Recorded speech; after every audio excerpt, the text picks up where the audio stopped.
مشکا شریف جلد دوئم صفحہ نمبر 510 حدیث نمبر 3105 عورتوں کے حکم کے بیان میں لکھا ہے. حارث بن سعد اس طرح بیان فرماتے ہیں کہ میں ہیرا گیا تھا تو ہیرا کو جا کر دیکھا کہ بڑے بڑے جو رؤسا اور حکمران ہیں ان کو لوگ سجدہ کرتے ہیں، تو میں نے سوچا کہ محمد صلی اللہ علیہ وسلم سے بادرجہ اولا حقدار ہیں سجدے کے. تو حضور سے جا کر کہا کہ یا سلم میں نے ہیرا اس طرح سے دیکھا تھا لوگوں کو سجدہ کرتے ہوئے، تو کیا آپ تو بادرجہ اولا حقدار ہیں، ہم آپ کو سجدہ نہ کریں؟ تو حضور نے ارشاد فرمایا کیا میرے مرنے کے بعد میری قبر پر سجدہ کرو گے؟ جب محمد صلی اللہ علیہ وسلم اپنی قبر پر سجدہ روانی بتا رہے ہیں تو میرے بھیا تعظیمی یا غیر تعظیمی محمد صلی اللہ علیہ وسلم زیادہ جانتے تھے یا ہمارے جس سے پیٹ بھرو زیادہ جانتے ہیں؟ کون زیادہ جانتا؟ کہہ رہے ہیں کہ کیا میرے مرنے کے بعد تو میری قبر پر سجدہ کرو گے؟ اگر خدا کے سوا کسی کو بھی سجدہ جائز ہوتا تو میں عورتوں کو حکم کرتا کہ اپنے خادم کو سجدہ کرے. میرے محترم دوستو حدیث سے صحیح ایسے ساتھ ہر انسان کو ان کے نام اعمال جو ہیں وہ بھلے معلوم ہوتے ہیں. قرآن کریم کے 8ویں پارے میں سورہ انعام کے 13ویں رکوع میں 108 نمبر جان فرماتے ہیں کذالک زینا لکل امۃ کذالک زینا لکل امۃ عملہم،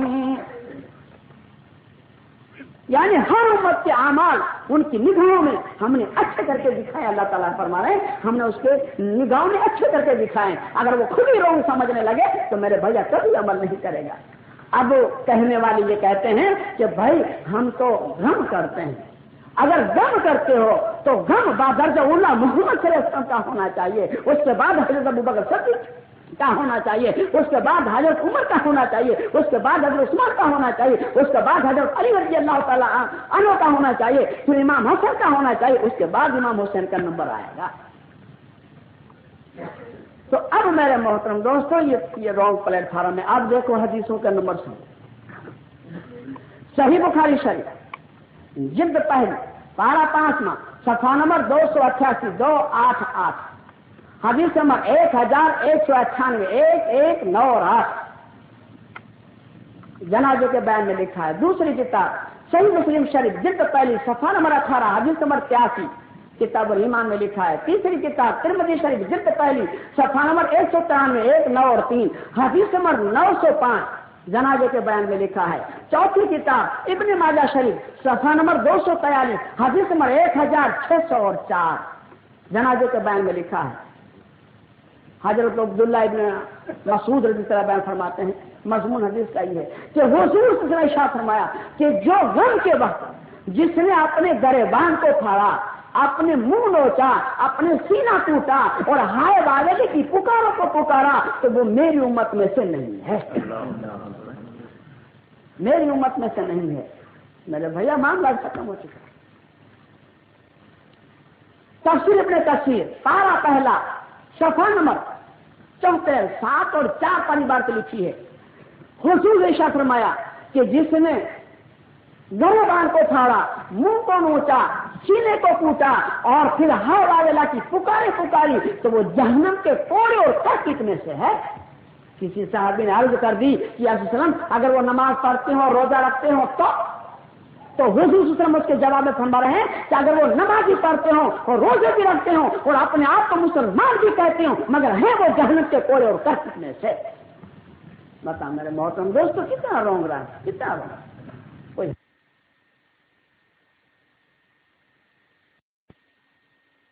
کوئی نہیں آ رہی ستاروں کے کہ وہ کیا کریں. ان اللہ ملائکۃ یصلون علی النبی یا ایھا الذین آمنوا صلوا علیہ وسلم تسلیما. تو اب میرے محترم دوستو یہ جماعت جو ہے نہ قرآن کو مانتی ہے، نہ حدیث کو مانتی ہے، نہ فقہ کی دلیل کو مانتی ہے، نہ دیوبند کو مانے نہ بریلی کو مانے، یہ کسی کو بھی نہیں مانتی. دوسری دلیل وہ ہے جو اپنے آپ کو اہل قرآن کہتے ہیں اور حدیثوں کو نہیں مانتے. میرے محترم دوستو جب تک حدیث کو نہیں مانیں گے اس وقت تک قرآن کریم کو سمجھ ہی نہیں سکیں گے. قرآن کریم کا فتویٰ ہے وہ آ کے مسئلہ نماز پڑھو، کیسے نماز پڑھیں گے بتاؤ. اب وہ جماعت جو قرآن اور حدیث کو مانتی ہے، جو اپنے آپ کو اہل حدیث کہتے ہیں، یہ جماعت حق پر ہے۔ لیکن ان صحابوں کا ہمارے پر جو اعتراض ہے کہ یہ تقلید جو ہے، فقہ جو ہے، فقہ نہیں بلکہ فتنہ ہے، مگر اس فقہ کو فتنہ نہیں بلکہ فقہ کے اصول پر انہیں بھی تسلیم کرنا پڑے گا، اور نہیں کریں گے تو قرآن اور حدیث سے بھی مسئلہ حل نہیں ہو سکے گا، جس کا انشاءاللہ بھی ایسے جواب ملیں گے جس کے بعد جواب نہیں ہوگا۔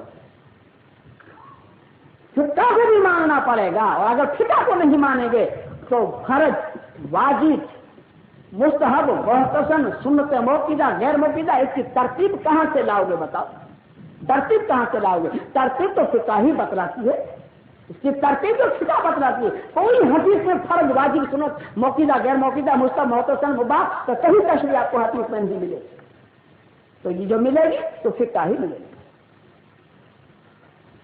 اب یہ کیسے لوگ ہم کو کہہ سکتے ہیں میرے بھیا، جب اس کے لیے حدیث سے دلیل کرتے ہوں کہ جو بات قرآن میں نہ ہو اور حدیث میں نہ ہو، اور اپنی زندگی میں اس کا درپیش مسئلہ آ جائے کہ بھائی بغیر کی چھٹتا نہیں، تو اب کیا کرنا تو پڑے گا، مگر اب کیا کریں، کس طرح سے کریں، جس کی انشاءاللہ دلیلیں بھی آ رہی ہیں، تو اس کو کہتے ہیں قیاس، اجتہاد کہتے ہیں۔ اور اجتہاد جو ہے حدیثوں سے منع نہیں، جب مدی حدیثوں سے منع نہیں تو بھیا وہ کیسے فقہ کو رونگ کہیں؟ اب دیکھیے کیسے منع نہیں۔ ابو داؤد شریف جلد 30 پارہ 23 صفحہ نمبر 94 9 اور 4 حدیث نمبر 196 باب نمبر 71 7 اور 1۔ دوسری کتاب ترمذی شریف جلد پہلی صفحہ نمبر 266 266 اور حدیث نمبر 1227 باب الاحکام کے بیان میں لکھا ہے، حضرت معاذ بن جبل رضی اللہ تعالیٰ عنہ یمن کے گورنر بنا کر بھیجے جا رہے ہیں، تو حضور صلی اللہ علیہ وسلم ان کو جب چھوڑنے کو جاتے ہیں، جب وہ جا رہے تھے چھوڑنے کو جاتے ہیں، تو ان کو پکڑ کر کہتے ہیں معاذ یہ تو بتاؤ تم فیصلہ کیسے کرو گے؟ وہاں تمہیں گورنر بنا کر تو بھیجے جا رہے ہیں، مگر آپ فیصلہ کیسے کرو گے؟ تو حضرت معاذ رضی اللہ تعالیٰ عنہ نے کہا کہ یا رسول اللہ صلی اللہ علیہ وسلم میں قرآن کے کریم میں دیکھ کر فیصلہ کروں۔ تو حضور صلی اللہ علیہ وسلم فرمایا اگر قرآن کریم میں نہ پاؤ گے تو فرمایا کہ یا رسول اللہ صلی اللہ علیہ وسلم میں آپ کی زندگی میں یعنی حدیثوں میں دیکھ کر بیان کروں گا۔ تو کہا کہ اگر حدیث میں بھی نہ پاؤ گے تو پھر کیا کرو گے؟ تو کہا کہ سر پھر اجتہاد کروں گا، قیاس کروں گا، سوچوں گا کہ کیا فیصلہ دوں۔ تو حضور صلی اللہ علیہ وسلم نے ان کے سینے مبارک پر ہاتھ پھرایا، اور ہاتھ پھرانے کے بعد کہا کہ خدا کا شکر ہے کہ اللہ تعالیٰ نے محمد صلی اللہ علیہ وسلم کاشف کو یہ انعام عطا فرمایا ہے، اتنی سمجھ عطا فرمائی ہے، تو اس کو کہتے ہیں اجتہاد۔ جب قرآن اور حدیث میں ایک معاملہ نہیں تو پھر اس کے لیے کیا کرنا؟ تو میرے محترم دوستوں، یہ اب قرآن و حدیث میں تعزیہ بھی نہیں تو یہ جائز نہیں ہوگا، کیونکہ اس کی ضرورت نہیں۔ ضرورت کس مسئلے کی ہے اس کو بھی ابھی ہم بیان کریں گے، اس کو بھی ابھی ہم بیان کریں گے کہ ضرورت کس کو کہتے ہیں، اور جس چیز کی ضرورت ہو بغیر اس کی چارہ نہیں جس کا فیصلہ ہونا چاہیے تو اس کا حکم ہو، اور قرآن و حدیث کے اندر ہی حکم ہو، اس کو کہتے ہیں اجتہاد۔ قرآن سے نہ ہٹے، حدیث سے نہ ہٹے، فتویٰ اس کے درمیان ہو، اس کو کہتے ہیں اجتہاد۔ اب صحیح بخاری شریف جلد 30 پارہ 30 صفحہ نمبر 529 حدیث نمبر ان اللہ ملائکتہ یصلون علی النبی یا ایھا الذین آمنوا صلوا علیہ وسلموا تسلیما، حدیث نمبر 2207۔ اور دوسری کتاب ترمذی شریف جلد پہلی صفحہ نمبر 266 حدیث نمبر 1226 باب الاحکام کے بیان میں لکھا ہے، حضرت ابو ہریرہ رضی اللہ عنہ فرما رہے ہیں کہ کوئی مسئلہ ایسا درپیش آ جائے تو قرآن و حدیث میں نہ ہو، اور حضور نے فرمایا کہ اس نے اجتہاد کیا، سوچا کہ کس طرح فیصلہ دیا جائے، تو سوچنے کے بعد اگر وہ رائٹ پر اس کا فتویٰ پڑ گیا تو اس کو دونا ثواب ملے گا، اور اگر غلطی پر فتویٰ پڑا تب بھی ایک گنا تو اس کو ثواب ضرور ملے گا، کیونکہ اس کی محنت ہے، محنت ہے۔ تو عمل کرنے کے قابل جو ہوتے ہیں وہ 3 چیزیں ہیں، کون سی؟ ابن ماجہ شریف صفحہ نمبر 41 اور حدیث نمبر 56 پر امور ایس کے بیان میں لکھا ہے، حضرت نے ارشاد فرمایا کہ عمل کرنے کے قابل تین علم ہیں، ایک قرآن، ایک حدیث یعنی سنت، اور تیسرا استحاد یعنی خیال۔ یہ تین عمل کرنے کے قابل ہیں۔ تو پھر میرے بھیا ہمیں کیسے رونگ کہیں؟ اچھا اب رونگ کون ہوتا ہے اس کو سن لو، اور رائے کو کون ہوتا ہے اس کو سن لو، پھر انشاءاللہ قرآن حدیث اور ٹھکا کو ماننے والے کی دلیلیں سنو۔ جو انسان رائے کے مذہب پر ہوگا اس کے پاس ایک دلیل ایسی موجود ہے کہ روئے زمین کے اندر کسی کے پاس یہ دلیل نہیں ہے۔ دنیا بھر کے مذہب آ جائیں لیکن اس کے پاس دلیل نہیں، اور 10 سیکنڈ کے اندر وہ ہار جاتے ہیں۔ 10 سیکنڈ 15 سیکنڈ نہیں، 10 سیکنڈ کی بات ہے وہ ہار جاتے ہیں۔ دنیا بھر کی دنیا آ جائے، وہ کون سی بات ہے؟ جتنے بھی مذہب والے ہیں، جتنی بھی جماعتیں ہیں، جتنی بھی قومیں ہیں، اس میں آپ دیکھیں گے کہ ہر مذہب والے کی کوئی نہ کوئی ایک کتاب تو موجود ہے نا؟ توریت موجود ہے، انجیل موجود ہے، زبور موجود ہے، بھگوت موجود ہے، گیتا موجود ہے، رامائن موجود ہے، یعنی بہت سی کتابیں موجود ہیں۔ لیکن روئے زمین پر کوئی مذہب والا اس کی دلیل نہیں لا سکتا کہ اس کے مذہب کی کتاب اس کے اول سے لے کر آخر تک اس کی جماعت میں کوئی اس کا حافظ ہے، اس کی دلیل روئے زمین میں کوئی نہیں دے سکتا۔ اور قرآن کریم کے 1 2 نہیں، 1000 2000 نہیں، لاکھوں کی تعداد میں قرآن حافظ موجود ہیں جس کی دلیل کسی کے پاس نہیں۔ اور قرآن حافظ بھی اسی میں ہوں گے جو ہٹ پر جماعت ہوگی، جو جماعت مذہب سے ہٹ چکی ہوگی اس میں بھی قرآن حافظ نہیں ہوں گے۔ کیا مذہب والے جو ہیں کروڑوں کی تعداد میں، لیکن قرآن حافظ میں ایک بھی آپ کو نہیں ملے گا۔ جو سنت والجماعت سے ہٹ چکی ہوگی اس میں بھی قرآن حافظ نہیں ملے گا۔ تو قرآن حافظ ہو جانا کوئی معمولی بات نہیں ہے، یہ جیتا اور جاگتا موجودہ محمد صلی اللہ علیہ وسلم کا اور قیامت تک رہنے والا ہے۔ قرآن کریم کوئی چھوٹی سی کتاب نہیں، قرآن کریم دیکھنے میں تو اتنی کتاب، کتنی موٹی اتنی کتاب، مگر قرآن تو ہے ایک قرآن، اس کے پارے جو ہیں 30، اس کی سورہ جو ہے 114، اس کے رکوع جو ہیں 540، اس کی آیتیں جو ہیں 6226، اس کے کلمات جو ہیں 70,441، ان کے حروف جو ہیں 3,21,180 حروف ہیں، 3,21,180 حروف، مگر 1 2 نہیں، 5 25 نہیں، لاکھ کی تعداد میں قرآن حافظ موجود ہے۔ اور اس میں پھر سین کہاں، سے کہاں، تے کہاں، قے کہاں، زے کہاں، جو کہاں، الف کہاں، حمزہ کہاں، یہ تو جب پڑھنے والے پڑھتے ہیں تو خدا کی رحمت اور قدرت آ جاتی ہے کسی کے پاس دلیل۔ اب یہ لوگ کہتے ہیں کہ وہابی دیوبند والے وہابی ہو گئے ہیں، تبلیغ جماعت والے وہابی، میرے بھائی یہ سب لڑانے کے جھگڑے ہیں۔ جتنے دیوبند کے ماننے والوں میں قرآن حافظ آج موجود ہیں، روئے زمین پر کوئی کنٹری والا اس کے مقابلے میں نکال دے تو میں اس کے لیے زندگی بھر کی غلامی لکھ دینے کے لیے تیار ہوں، کوئی نکال دے، کہ میرا یہ تجربہ ہے، میں یو پی میں ہو کر آ رہا ہوں کہ ایک گھر میں 7 بچے ہیں تو 7 بچے قرآن حافظ، ایک گھر میں 7 لڑکے ہیں تو 7 قرآن حافظ، ماں بھی قرآن حافظ، باپ بھی قرآن حافظ۔ یہ نہیں کہ بوڑھا ہو تب قرآن حافظ، جوان بھی قرآن حافظ۔ میرے محترم دوستو، 8 سال کے بچے اور بچیاں وہ بھی قرآن حافظ، کون اس کی دلیل لا سکتا ہے؟ بھائی چلو آنکھ سے دیکھنے والے تو قرآن حافظ، ان کی دلیل تو چھوڑو، وہ تو دیکھ دیکھ کے پڑھ لیں، لیکن جو ماں کے پیٹ سے اندھا پیدا ہوا ہے، ماں کے پیٹ سے اندھا پیدا ہوا ہے، جس نے آنکھ سے الف کو نہیں دیکھا، بے کی شکل کو نہیں دیکھا، جن ہے چھوٹی شکل کو نہیں دیکھا، ایسے ماں کے پیٹ سے جو اندھے ہوئے ہیں پیدا، وہ بھی قرآن حافظ ہے کسی جماعت میں اس کی دلیل؟ تو میرے محترم دوستو، ایسی پاک دلیل کو چھوڑ کر کہاں بھاگے جا رہے ہیں، کہاں بھاگے جا رہے ہیں؟ اگر فقہ والے رونگ پر ہوتے تو قرآن حافظ ان میں نہ ہوتے، مگر اہل حدیث صاحبہ میں جتنے قرآن حافظ نہیں جتنے تو فقہ والوں کے پاس قرآن حافظ۔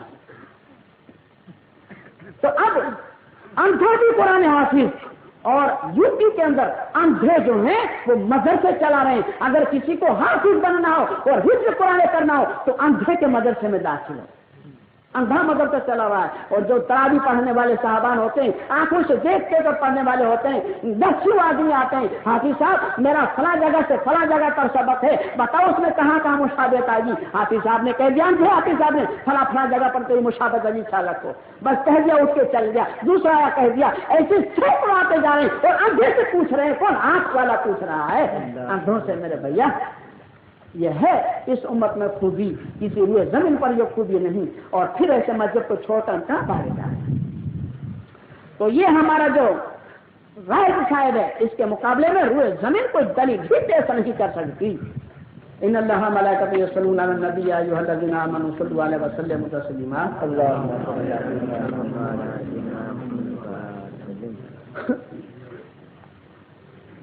اب میرے محترم دوستو, اب اس بحث پر آؤ تو قرآن حدیث اور فقہ ماننے والے کی جماعتیں کیسی پھوٹی, یہ کہاں سے پیدا ہوئی, یہ کہاں سے ابتدا ہوئی اس کی. زوفی نام کا ایک آدمی فارس سے مسلمان ہوا اور فارس سے مسلمان ہو کر عرب میں آیا, اپنے کنبے کو چھوڑ کر عرب میں آیا. تو زوفی کا مطلب ہے جات کا. تو جب وہ کوفے میں آئے تو ان کا نام بدل کر, زوفی سے نام بدل کر نعمان رکھا گیا. اور نعمان کا لڑکا ہوا ایک لڑکا, تو اس لڑکے کو حضرت علی رضی اللہ تعالی عنہ کے پاس یہ نعمان لے گئے. تو حضرت علی نے ان پر ہاتھ پھرایا اور دعا دی. تو اس لڑکے کا نام رکھا ثابت. جب ثابت نام رکھا اور اس ثابت جب جوان ہوئے اور ثابت کا جو لڑکا ہوا اس کا نام رکھا نعمان. یہ وہ نعمان ہے جس کو امام اعظم اور ابو حنیفہ کے لقب سے پکارتے ہیں. حنیف یوں کہا گیا کہ خدا کے حکم کے مقابلے میں کسی کی بھی رعایت نہیں برتتے تھے, اس لیے اس کو حنیف کہا گیا. جیسے کہ ابراہیم علیہ السلام کو بھی حنیف کہا گیا, یعنی ایک خدا کو ماننے والا, اللہ کے قانون میں کسی کے اوپر رعایت نہیں رکھنے والا, اس لیے حنیف کہا گیا. تو فقہ کے اندر 4 جماعتیں ہیں, حنفی, مالکی, شافعی اور حنبلی, یہ 4 جماعتیں ہیں. اب اس کی ہسٹری سنو. امام ابو حنیفہ رحمۃ اللہ علیہ 80 ہجری میں پیدا ہوئے اور 80 ہجری میں پیدا ہوئے اور 150 ہجری میں آپ کی وفات ہوئی. آپ کی 70 سال کی عمر مبارک. امام مالک رحمۃ اللہ علیہ 95 سال کی ہجری میں پیدا ہوئے, 9 اور 5 میں, اور وفات ان کی جو ہے وہ 199 ہجری میں ہے. تو ان کی عمر مبارک 104 سال کی. اور امام شافعی رحمۃ اللہ علیہ وہ 150 ہجری میں پیدا ہوئے اور 204 ہجری میں وفات ہوئے. ان کی 54 سال کی عمر مبارک ہے, 5 اور 4. اور امام حنبل رحمۃ اللہ علیہ 164 ہجری میں پیدا ہوئے اور 241 ہجری میں وفات ہوئے. ان کی عمر مبارک 77 سال مبارک کی ہے, 7 اور 7. یہ ہیں 4 امام جو دنیا کے کونے کونے میں اس کا مسئلہ چل رہا ہے, جو مانے ہوئے ہیں. یہ تمام روئے زمین کے بزرگ ان کو مانتے ہیں. اب میرے محترم دوستوں, ان میں اختلاف کیوں ہوا, امام کیوں بنے, اس کو بحث سنو. اب امام ابو حنیفہ رحمۃ اللہ علیہ کے 2 شاگرد تھے, لیکن وہ ان کے تابع رہے, ان کی شاید الگ نہ ہوئی. تو یہ مذہب نہیں بلکہ اس کو کہتے ہیں مسلک. مذہب تو سب کا ایک ہے. جو ہم جو اس بات میں مسئلہ کو مذہب کہہ کر اور لوگوں نے پوچھے نا اتفاقی اور بڑھ گئی, یہ اصل میں ہے مسلک, یعنی فتوا ان کا. مذہب تو چاروں کا ایک ہی ہے, مذہب الگ نہیں, مذہب چاروں کا ایک ہی ہے. تو اب میرے محترم دوستوں, امام ابو حنیفہ رحمۃ اللہ علیہ کی عمر مبارک 40 سال تک پہنچی. پہلے تو آپ کو علم کا شوق نہیں تھا, مگر مناظرے کا بڑا شوق تھا. اللہ کے کلام کے اندر بڑے ماہر مناظر تھے, کہیں بھی ہارتے نہیں تھے. ایک استاد نے کہہ دیا ہمارے رحمۃ اللہ علیہ نے کہ کاش صاحبزادے تم علم سیکھتے تو بڑے پائے کے آدمی ہوتے. آپ کو ایک خواب آیا تھا, وہ خواب یہ تھا کہ حضور صلی اللہ علیہ وسلم کی جسم کی مبارک کی ہڈیاں جو تھی وہ بکھری ہوئی پڑی تھی, تو آپ نے اس کو جمع کر کے اس کی پتلی باندھ کر اٹھایا. یہ آپ کو خواب آیا تھا بچپن میں. انہوں نے جب خواب جا کر کسی عالم سے کہا تو انہوں نے کہا کہ تم اتنے بڑے عالم ہو گئے, ایسے بڑے عالم ہو گئے کہ محمد صلی اللہ علیہ وسلم کے مذہب کو اکٹھا کر لو گے. یہ بات اس عالم کی کہنی تھی کہ دل میں فکر پیدا ہوگی، فکر پیدا ہو گئی اور علم کا شوق بڑھتا، علم کے اندر محنت کرنے لگے تو 40 سال تک علم میں محنت، اور 40 سال کے بعد اس مسئلے پر آئے، اس مسئلے پر کہ کہیں ایسا نہ ہو کہ یہود اور نصاروں کی جو حالت ہوئی وہ امت محمد صلی اللہ علیہ وسلم کی حالت ہو جائے، لیکن مذہب کو کچھ ایسا اکٹھا کر لینا چاہیے کہ امت محمد صلی اللہ علیہ وسلم فرقہ پرستی سے بچ جائے۔ تو آپ نے مسئلے پر بحث، مسئلے پر قرآن اور حدیث سے مسئلہ اور حدیثوں کو قرآن کو ٹٹول کر ایک مسئلہ آتا تو آپ جماعت میں رکھ دیتے تھے اور کہتے کہ بھائی بتاؤ اس کے لیے تمہارے پاس کیا فیصلہ ہے۔ پھر وہ ساری جماعت جتنے سادری تھے ان کی طرف سے فیصلہ لے کر پھر خاص ایک میٹنگ ہوتی تھی جو اس میں خاص خاص طلباء جمع ہوتے تھے، اس سے پوچھا جاتا، ان میں مہینہ 15 دن تک بحث رہتی تھی، پھر وہ مسئلہ جب طے ہوتا قرآن و حدیث سے تو اس کو لکھ دیا جاتا تھا۔ تو 30 سال کے عرصے میں 6 لاکھ مسئلے آپ نے لکھے ہیں، کتنے 6 لاکھ، اور وہ 6 کتابیں ہیں جو آج بھی موجود ہیں۔ ان 6 کتابوں کا نام یہ ہے جامع صغیر، جامع کبیر، شعر صغیر، شعر کبیر، زیادت اور مقصود آج بھی موجود ہیں۔ انہوں نے 6 کتابیں ترتیب کی، تو امام مالک رحمۃ اللہ علیہ ایک کتاب لکھی جن کا نام ہے موطا، تو امام شافعی رحمۃ اللہ ایک کتاب لکھی جن کا نام ہے ام تحریر، امام حنبل رحمۃ اللہ ایک کتاب لکھی جن کا نام ہے مسند احمد۔ تو اب میرے محترم دوستو یہ کتابیں آج بھی موجود ہیں، اور ان 6 کتابوں کے اوپر سے ہمارے علماء کرام نے ہزاروں کتابیں لکھا ہے، ہزاروں کتابیں لکھا ہے۔ اب مسئلہ کیسا، مسئلہ کس طرح سے پھنستا تھا، فقہ کس کو کہتے ہیں، اجتہاد کس کو کہتے ہیں، قیاس کس کو کہتے ہیں، آج کی طرح اس کی دلیل سمجھتا ہوں۔ ایک عورت اور ایک مرد تھا، دونوں کے اندر کچھ بناؤ نہیں تھا، تو عورت روٹ کر بیٹھی ہوئی تھی، روٹ کر بیٹھی ہوئی تھی، خالد سے بول نہیں رہی تھی، برابر ٹھیک ٹھاک۔ تو خالد نے غصے میں آ کے کہہ دیا کہ اگر تم میرے سے نہیں بولے گی تو خدا کی قسم میں بھی تیرے سے نہیں بولوں گا۔ اور بھی غصے میں آ گئی کہ تم میرے سے نہیں بولے گا تو خدا کی قسم میں بھی تیرے سے نہیں بولوں گی۔ اب دونوں پھنس گئے، اب نہ میاں بیوی سے بولے نہ بیوی میاں سے بولے، اور اگر بولتے ہیں تو قسم کا کفارہ دینا پڑے۔ حدیث کو یہ مسئلہ ہے کہ جو قسم توڑے اس پر کفارہ پڑے، تو نہ میاں بولے نہ بیوی بولے، کون قسم کا کفارہ کون بھرے بھائی، مفت کے روزے کون رکھے۔ اب وہ جس عالم سے بھی پوچھتا کہ بھائی آپ اس طرح سے معاملہ ہے کیا کریں، تو وہ کہتے تھے کہ بھیا قسم کا کفارہ دو یا تو پھر روزے رکھو، جو قسم کا حکم ہے اس کو کرنا پڑے گا۔ تو اس کو تو مفت میں چاہیے تھا، نہ کفارہ دینا تھا نہ روزے رکھنا تھا، مفت میں کوئی کہتے کہ جا حلال ہے اٹھا کے لے جا، بس تو کام بن جائے۔ جیسے نوجوان طبقہ ہے اور تو معمولی سی بات میں ریس کو دیکھنے کے جائے، ٹکٹ نہ ملے اور تو غصے ہوں طلاق دے دیں، اور چند دن کے بعد پھر محبوب کا پکچر دے کر آئے، گھر پہ آئے تو کوڑا کڑا کو محبوب تو ہو نہیں، پھر گردن کھجورے پھر جائیں مولوی صاحب کے پاس، مولوی صاحب میں نے 3 طلاقیں تو نہیں دیے، میں تو یوں ہی کہہ دیا تھا 1 طلاق دیا تھا یا 2، پھر میں تو مروں پر تجھے رنڈا پر دلاؤں، ہم جائیں میں تو جاننے میں جاؤں مگر تجھے بھی لے کے جاؤں۔ مولوی کو بھی بیچارے کو پھانسنا تھے، اور پھر ان کی طرف سے اگر بڑے بڑے سیٹ اور متولی آ گئے تو مولوی کو ہاں ہی کہنا پڑے گا، مولوی صاحب ہاں نہ کہے تو بیچارے کے لوگ بھی پوچھتا ہے، مولوی کا دیکھو بیچارے کی مصیبت اس میں۔ اب کوئی ہاں نہیں کہتا اور اس کو مفت میں مسئلہ چاہیے، تو یہ جب مفت میں مسئلہ چاہیے، یہ ڈھونڈتا ڈھونڈتا امام ابو حنیفہ رحمۃ اللہ علیہ کے پاس پہنچے اور انہوں نے اپنا قصہ سنایا، تو امام ابو حنیفہ رحمۃ اللہ نے سن کر کہہ دیا کہ جا بھائی تیرے پر کچھ کفارہ بخارا نہیں، جا تو تیری بیوی سے بولنے لگا۔ اسے تو بہت پسند آیا، بھائی کیوں پسند نہ آئے؟